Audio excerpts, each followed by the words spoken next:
இந்த ஒருகால பூஜை திட்டத்தில் ஒரு புரட்சியை ஏற்படுத்திய ஆட்சி உண்டென்றால் அது மாண்புமிகு தமிழக முதல்வர் தலைமையிலே இருக்கின்ற இந்த திராவிட மாடல் ஆட்சி என்றால் அது மிகையாகாது.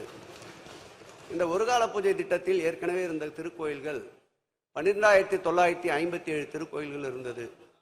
அதற்கு வைப்பு நிதியாக 1 லட்சம் ரூபாய் என்று 2011ஆம் ஆண்டு வழங்கப்பட்டது. அதன் பிறகு கடந்த 10 ஆண்டுகளில் ஒரு 100 ரூபாயை கூட அதில் வைப்பு நிதியை உயர்த்தவில்லை. மாண்புமிகு தமிழக முதல்வர் தலைமையிலே நடைபெற்ற ஆட்சியில், திராவிட மாடல் ஆட்சியில் ஆய்வின் போது இந்த 1 லட்சம் ரூபாய் வைப்பு நிதி எப்படி போதுமான தொகையாக இருக்கும் என்று முதலமைச்சர் அவர்கள் கருதி கூடுதலாக 130 கோடி ரூபாய் அரசு மானியமாக வழங்கி 1 லட்சத்தை 2 லட்சம் ஆக்கியவர் நம்முடைய முதல்வர் அவர்கள். அதோடு அதனுடைய எல்லை நின்றுவிடவில்லை.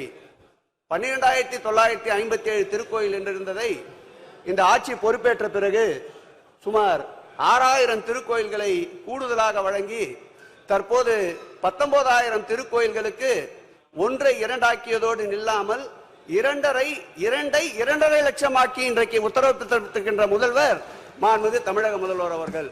அதோடு மட்டுமல்ல, இந்த திருக்கோயில் பணியாற்றி கொண்டிருக்கின்ற அர்ச்சகர்களுக்கு ஒரு சல்லி காசு கூட அரசின் சார்பிலே உதவி இல்லாமல் இருந்த நிலை மாண்புமிகு தமிழக முதல்வருடைய கவனத்திற்கு எடுத்துச் சென்றவுடன் மாதந்தோறும் 1000 ரூபாய் அவர் வங்கி கணக்கிலே 19,000 செலுத்துகின்ற ஒரு முதல்வராக, ஒரு ஆட்சியாக, ஆன்மீக ஆட்சியாக இந்த துறை விளங்கி கொண்டிருக்கிறது என்பதை உறுப்பினருக்கு தெரிவித்து, அவர் கோரிய இந்த கோயிலும் ஒருகாலை பூஜை திட்டத்தின் கீழ் எடுத்துக் கொள்ளப்படும்.